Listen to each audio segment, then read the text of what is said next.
ఇలాంటి మరెన్నో వీడియోలు చూడడానికి like, share, subscribe and comment. ఈరోజు ఈ వీడియోలో 2026 సంవత్సరంలో ఆషాఢ మాసంలో వచ్చే సంకటహర చతుర్థి తిథి ఎప్పుడు వచ్చింది, ఈ నెల నామం పేరు, పీఠం పేరు, వివిధ ప్రాంతాల చంద్రోదయ సమయాల గురించి తెలుసుకుందాము. సంకటహర చతుర్థి అనేది హిందూ క్యాలెండర్ ప్రకారము ప్రతి నెల పౌర్ణమి తర్వాత వచ్చే కృష్ణపక్ష చతుర్థి రోజున వినాయకుణ్ణి భక్తితో పూజించే పవిత్రమైన రోజు. జీవితంలోని కష్టాలు తొలగిపోవడానికి, విఘ్నాలు అధిగమించడానికి మరియు సుఖ శాంతులు కలగడానికి సంకటహర చతుర్థిని జరుపుకుంటారు. జాతకం నుండి పూర్వ కర్మల వరకు వివిధ కారణాల వల్ల ప్రజలు తమ జీవితంలో ఆటంకాలను ఎదుర్కోవడం సర్వసాధారణం. అటువంటి ఆటంకాలన్నింటినీ తొలగించి ఈ జీవితంలో తమ లక్ష్యాలను సాధించడంలో సహాయపడమని వినాయకుడిని ఈరోజు ప్రత్యేకంగా పూజిస్తారు. రోజంతా ఉపవాసం ఉండి సాయంత్రం చంద్రోదయం తర్వాత చంద్రుని దర్శనం చేసుకొని భోజనం చేస్తారు. ఈ చతుర్థి మంగళవారం వస్తే దాన్ని అంగారక సంకటహర చతుర్థి అంటారు. ఇది మరింత శక్తివంతమైనదిగా భావిస్తారు. 2026 సంవత్సరంలో ఆగస్టు 1వ తేదీన వచ్చి ఆగస్టు 2వ తేదీ వరకు ఉంటుంది.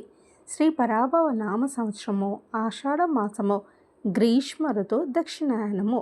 1వ తేదీ ఆగస్టు 2026 శనివారం రాత్రి 11:07 ప్రారంభమై 2వ తేదీ ఆగస్టు 2026 ఆదివారం రాత్రి 11:15 చతుర్థి తిథి ముగుస్తుంది.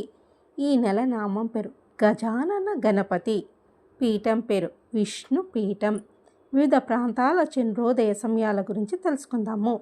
ముంబై రాత్రి 9:38, బెంగళూరు రాత్రి 9:20, హైదరాబాద్ రాత్రి 9:16, పూణే రాత్రి 9:35, అహ్మదాబాద్ రాత్రి 9:40, వడోదర రాత్రి 9:37, న్యూఢిల్లీ రాత్రి 9:20. ప్రతి మాసము కృష్ణపక్షంలో అనగా పౌర్ణమి తర్వాత 3-4 రోజుల్లో చవితి వస్తుంది. ప్రదోషకాల సమయంనకు చవితి ఎప్పుడు ఉంటుందో ఆ రోజున సంకటహర చవితిగా పరిగణించాలి. అయితే 2 రోజులు ప్రదోష సమయంలో చవితి ఉండడము సాధారణంగా జరగదు. ఒకవేళ ఎప్పుడైనా అలా జరిగితే 2వ రోజున సంకటహర చవితిగా గమనించాలి. సంకటహర చతుర్థి వ్రత విధానం గురించి తెలుసుకుందాం. సంకటహర చవితి వ్రతాన్ని 3, 5, 11 లేదా 21 నెలల పాటు ఆచరించాలి. ఈ వ్రతాన్ని బహుళ చవితి నాడు ప్రారంభించాలి. వ్రతాచరణ రోజున ప్రాతకాలమే శిరస్సును స్నానం చేసి తర్వాత గణపతిని పూజించాలి. 1/2 మీటర్ పొడవున్న తెలుపు లేదా ఎరుపు రవిక గుడ్డముక్క తీసుకొని వినాయకుడి ముందు పెట్టి దానిని పసుపు కుంకుమలతో అలంకరణ చేయాలి. మనసులోని కోరికను తలుచుకొని 3 గుప్పిళ్ళ బియ్యాన్ని గుడ్డలో వేసిన తర్వాత తమలపాకులు, 2 ఎండు ఖర్జూరాలు, 2 వక్కలు దక్షిణ పెట్టి మనసులోని కోరికను మరొకసారి తలుచుకొని మూట కట్టాలి.